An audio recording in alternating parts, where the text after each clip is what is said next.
Thank you for joining me on a new and fourth episode of Flash Knockdown, the show that engages with people of the combat sports world. I'm pleased to say, and representing MMA, the fighting pride of Colwyn Bay, the Welsh Bandit, Harry Kenworthy. Welcome to the show, Harry. Cheers for having me, mate. That's some introduction, eh? Yeah, absolutely. Bruce Buffer, eat your heart out. I'm coming for your job. Yeah, definitely. How's your day today, Harry? It's been really good, mate. Cheers. How's yours been? Yeah, very, very good. I've been preparing for this interview, so that's how my day's been spent. Yeah, man. I'm a bit excited. Good. I'm excited too. I'm really excited. So let's get this show on the roads. Harry, could you begin by giving the viewers a little information about your MMA career, the gym that you represent, and how people can find you online, please? Yeah, absolutely. So Thank you. I've been doing MMA for about 5 years now.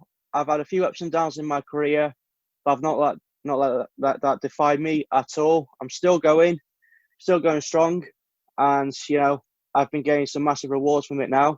The gym I represent is Hamma North Wales Academy, but it's also associated with Hamma in St Helens and the Sean Hammer Martin. So I link between those two. And for my socials, you can find me on Instagram, Welsh Bandit MMA 2.0, on Facebook, Harry Kenworthy, and on my Snapchat, Kenworthy125. So those are my socials. Awesome. And don't you worry about your records. Records are for DJs, Harry. Remember that. Yeah, absolutely. Records are for DJs. Good. Brilliant. So before we get stuck in talking about your MMA career, are you ready to begin with your flash choices, Harry? Yes, absolutely. Fire away. All right. So for anyone that's not familiar, this is the part of the show where, Harry, I will ask you 10 questions with two possible answers. Okay.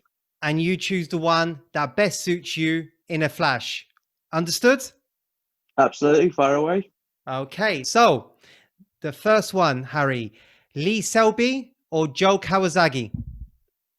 Joe Kawasaki.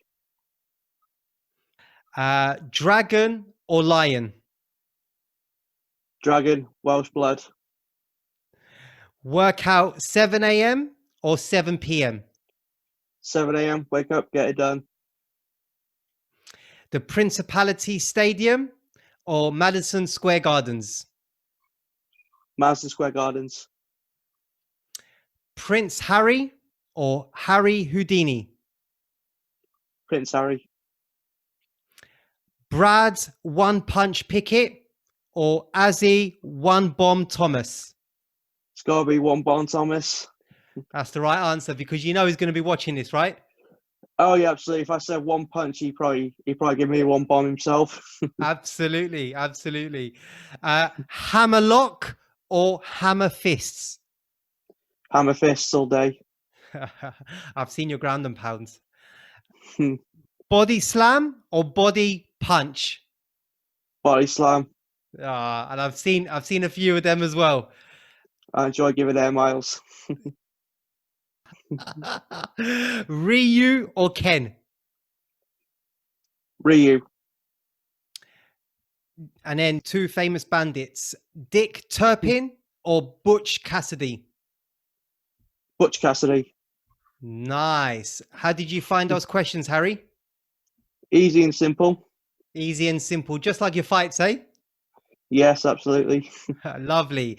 So then, Harry, could we begin perhaps by going to the beginning and just trying to understand what your first memory was of martial arts, please? Yeah, absolutely. So going back to day one, I'd say I was a kid, about 14, 15 years old, still in high school. I've always been an active kid, but all the other sports weren't really influencing me to stick at them.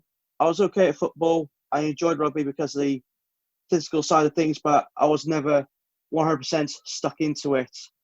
My first recollection of MMA was I was sat in my nan's house watching videos on YouTube, and I saw a video called Top 20 UFC Knockouts.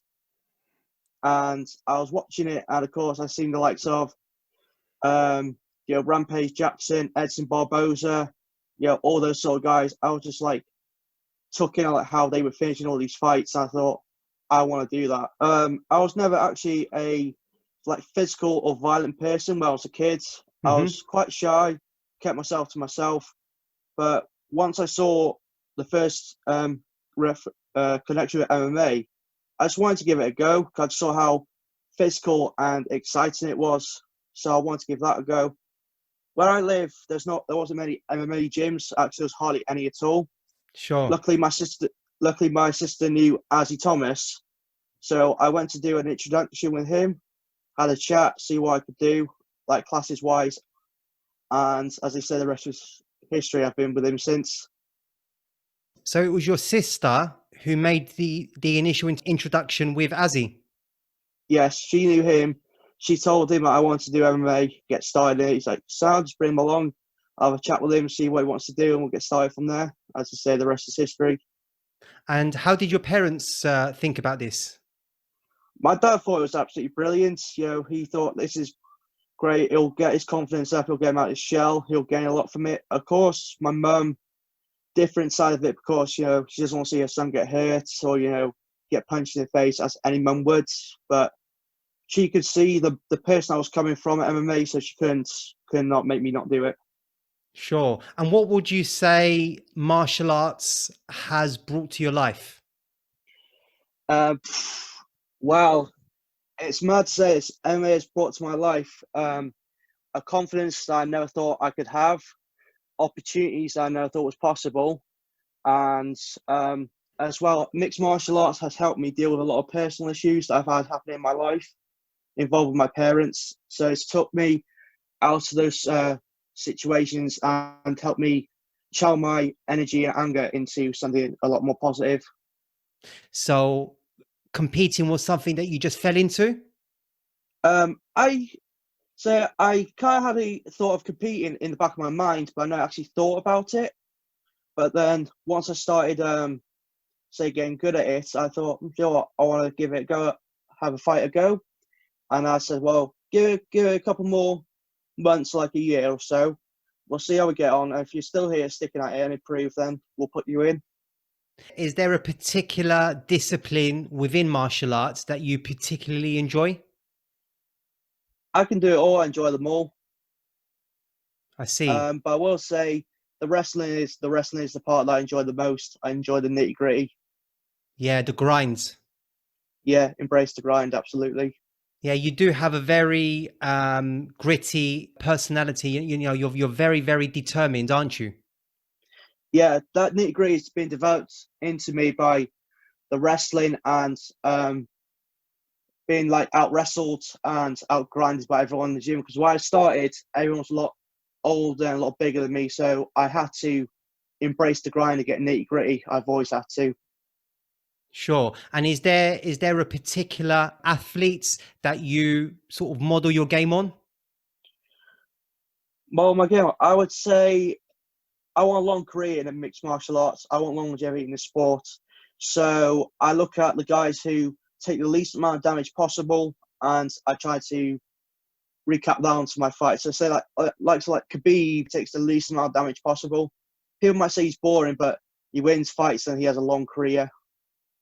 Absolutely. Yeah. He's boring to the untrained eye, but those who understand the game really, really appreciates what you do in there, and they understand that you're doing that against someone's will. Yeah, absolutely. To the blood sport, say to the blood fan of mixed martial arts, he's boring. They don't want to pay their money. But for someone who trains and appreciates martial arts like that, you got to respect the craft and the ability that he has. And he's 28-0, which is insane in mixed martial arts. There's so many ways to lose, and he's still unbeaten. Like, when was the last time you ever see like Khabib like cut, bleed, or took any damage whatsoever? You say he's 28-0. He's not just 28-0, but I don't believe he's even lost a round. I say maybe against Gleison T-Bar, I think it was, or so I forget it was. He maybe lost 1 or maybe 2 rounds, and the 3rd round against Conor, he took that one off.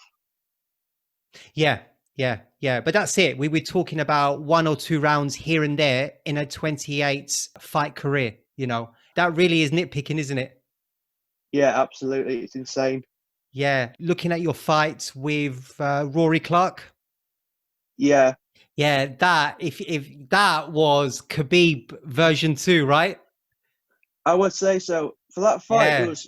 it was really awkward because when I got off of that fight, I was trying to look up for video footage of him because it obviously seen he had a fight, but I couldn't find any footage of him whatsoever. So on the day of the fight, I managed to find some video footage. I tried to pick up as much as I could, but when it came to the fight, he came out in like a karate like stance and style, which was really confusing because I've never seen that before. And like once I started like getting his time in his range, once he stepped forward, I just loaded into a shot on his hips, and he had no answer to my wrestling whatsoever.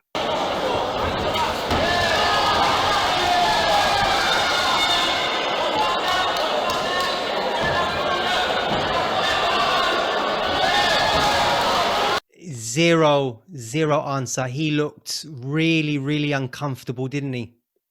Yeah, he was strong though. He was strong from the bottom. He was strong, just trying to like tie me down, just hold me down. But I kept breaking the grips. He kept getting frustrated, and I was just chipping away to the body and head, just making sure I stayed busy enough to make sure the referee didn't stand us back up. That's right. That's right. Yeah. He wanted to keep the fights almost as a sort of kickboxing style, but you had different ideas. Yeah, absolutely. Absolutely. Even though I won that fight, I wasn't happy with my performance because I was looking to use my stamp a little bit. Because he's so awkward and I've not seen a lot of him, I just went back to my basics. Right. I mean, that's again interesting that you say that, Harry, because at the end of that particular fight, you may recall the MC announcing on behalf of the referee that he felt that your performance was the most improved performance of any fighter that he has seen. Ladies and gentlemen, the referee has just said to me that of all the shows he's seen, this lad here in the blue corner is the most improved fighter. So it's a massive improvement. But yeah, you were still disappointed. Yeah, with that, the MC reflecting the referee saying I was the most improved performance. Going back to the start, my head coach, Azi Thomas, was actually getting told by numerous people, even people that I was trained with, to not let me fight.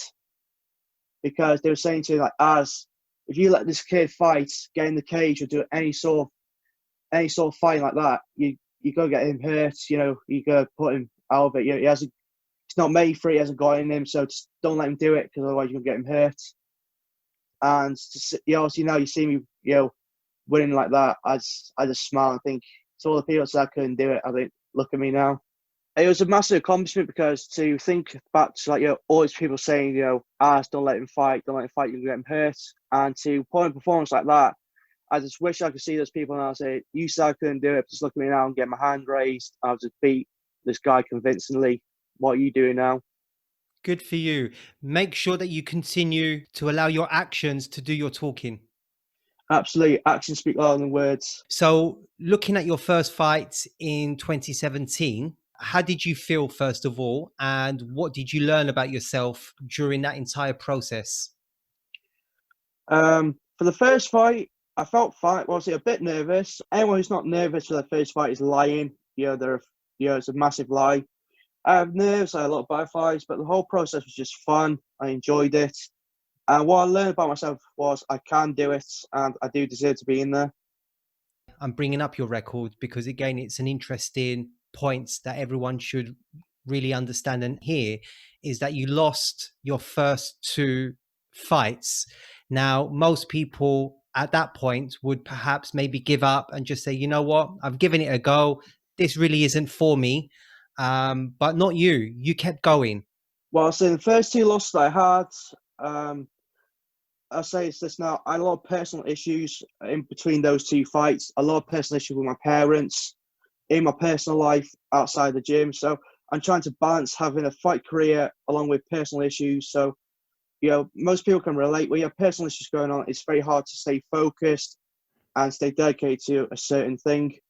And lucky for me, because I had so many supportive, amazing teammates, a coach, and family that helped me, I managed to stick at it and continue. Brilliant. And I'm so glad that you did. Yeah, so am I, because the amount of times, even when I started, like, I think you do this ain't for me, I don't want to do it. My coach always steered me in the right direction. He always gave me the right words of advice, encouragement. Always wanted me to stick at it and do well. Yeah, I mean, again, looking at your fights, the guys that you have in your corner, in particular, Azi, it's really obvious how much they really care for you. Yeah, absolutely. Azi's been with me since day one. Also, as well, another one of the coaches, Al Roberts, he deserves a lot of credit because, again, he's been with me since I was a kid. Sean as well, Sean Hamma. First few times we go out to Hamma, he offers to be in my corner. Anytime he's there, he'll corner us, any of the lads there. Brilliant. Must be a nice feeling knowing that you've got such a strong team behind you. Yeah, absolutely. But for someone to succeed in this sport, you need a strong team and strong coaches. I say it's the team and the coaches that I relate my success to, because if you don't have a strong team and strong coaches, you're not going to get anywhere. It's the teammates to help you improve and grind with you every single day, and the coaches give you the information, the confidence that you can win. If you don't have that, you have no foundation whatsoever. Well said, Harry.